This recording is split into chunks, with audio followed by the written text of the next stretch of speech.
You weren't thinking about her.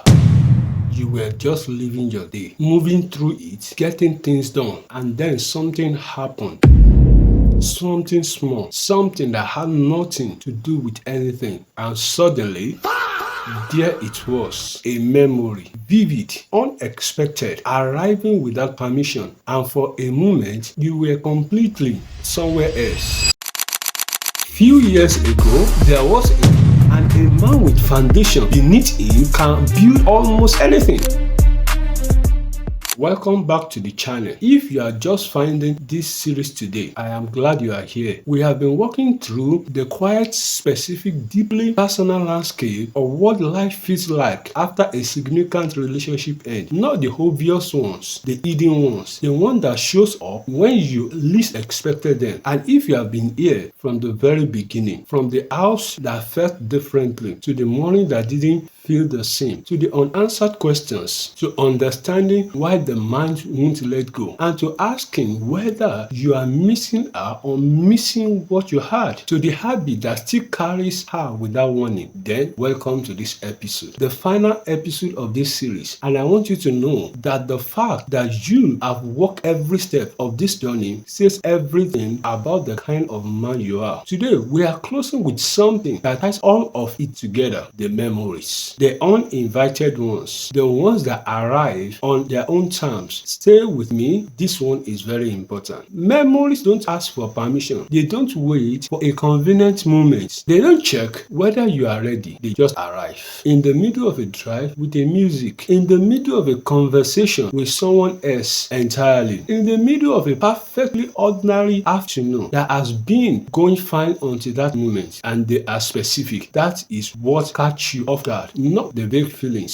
specific image, a particular evening, the way the light looked in a room you shared, a joke that no longer asked anyone to land with, the exact sound of her laughing in a moment you didn't know you were memorizing, the feeling of her hand, a trip you took together that felt unremarkably at that time and now feels like something you would trade almost anything to step back in. And the memory doesn't come gently, it comes with full sensory details, as if it happened yesterday, as if no time has passed away, as if your mind decided you need to feel this right now, whether you want or not. But before we finish this journey together, if this series had walked alongside something real in you, I want to ask you to do one thing: share it. Share the whole series with every man you know who is carrying something heavy and quietly. Someone in the early chapters of what you have been walking through, someone who hasn't found words for what he's feeling yet. This might be exactly what finds him at the right moment. And if you haven't subscribed yet,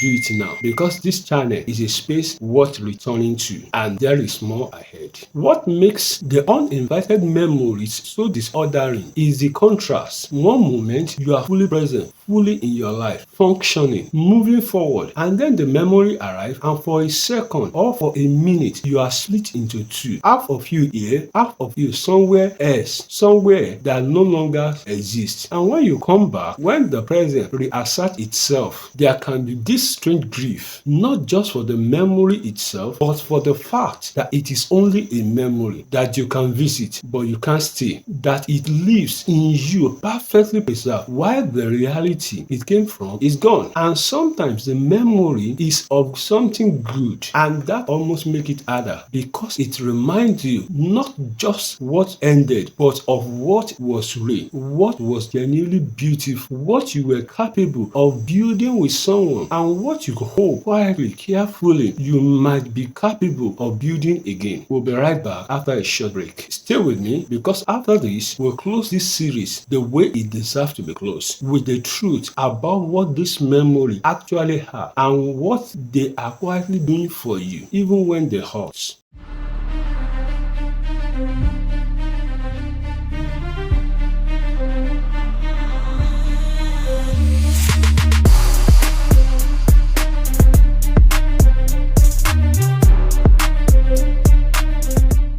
Welcome back. Here is what I want you to understand about the uninvited memories. They are not punishment. They are not signs that you are failing to move on. They are not evidences that something is broken in you. They are records, living record of a chapter of your life that was ruined, that matters, that shaped you, and the mind stores them not to torture you, but because it does not know how to treat something significant, as if it were nothing, and it shouldn't, because it wasn't nothing. She wasn't nothing. What you built together wasn't nothing. The memories are the mind's way of honoring that, and even when they honor it out, and here is what else they are. They are proof of your capacity to feel deeply, to attach fully, to love without holding back. That capacity did not die when the relationship ended. It's still in you, intact, waiting, and every memory that surfaces, as painful as it may arrive, is a reminder that you are a man capable of something profound. That is not a small thing, that is everything. So what do you do when a memory arrives uninvited? First, you let it come. You stop bracing against it. You stop trying to outrun it or suppress it before it fully resurfaces. Because resisting a memory only gives it more power. Let it arrive. Let it be what it is. A moment from a life you lived, real and honest and worth having happened. Second, you don't live inside it. You visit it. You are allowed to feel what the memory brings without setting up permanent residency in it. Feel it, honor it, and gently bring yourself back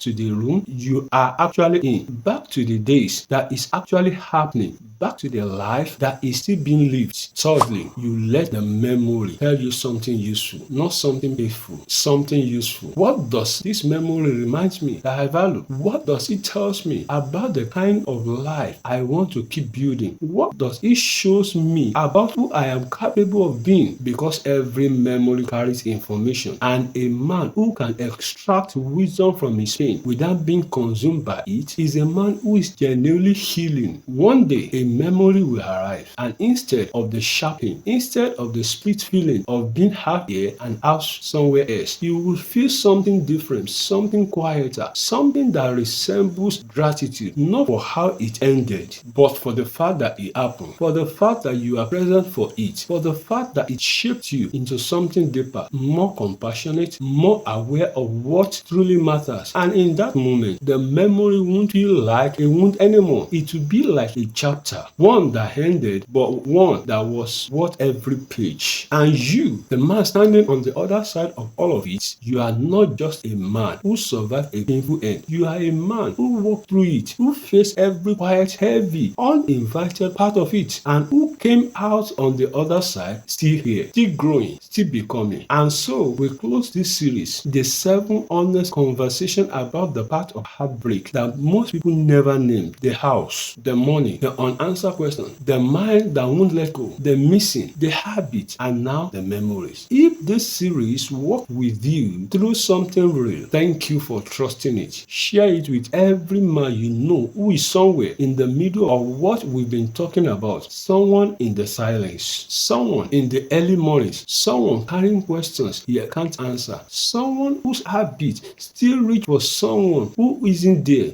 Give him this. It might be exactly what meet him where he is. Subscribe, because this channel will keep building space for this conversation, and there will always be something here worth coming back to. Until next time, honor your memories, learn from them, and then keep walking forward, because the life ahead of you is still worth everything it takes to get there.